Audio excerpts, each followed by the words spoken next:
hai video mới vì được bị tình đợi pra bibico chẳng nhâm tính tính được nông rồi đọc thì rồi chẳng nhâm khơi chơi lại đấy chơi rồi riêng tao mới nhâm pra chơi lại bê tông bibico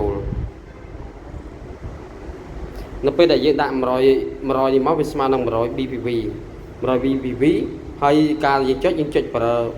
BPCO ទេអត់ប្រើ BPV អញ្ចឹងយើងចុចទៅវាកាត់ទៅតាមចំនួន BPV វាកណែនៅក្នុងហ្នឹងឲ្យចាំតិចខ្ញុំដាក់អូខេបញ្ចូលពាក្យសម្ងាត់ហើយតើមកយកកន្លែងណាមួយយក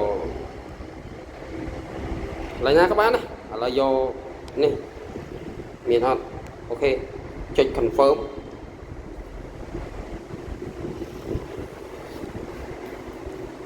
ចាំតិចវាវល់សិនអូខេឥឡូវចេញអូខេយើងចុចអូខេមក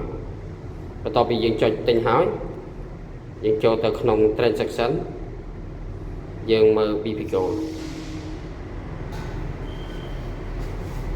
តោះមកយើង scroll មើលនេះ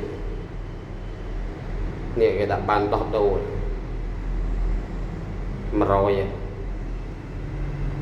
100 BPV ហើយគិតជា BPCO វាស្មើនឹង0.ប្រមាណនេះបណ្ដោះដូរលេខតំណែងអូខេជោគជ័យហើយ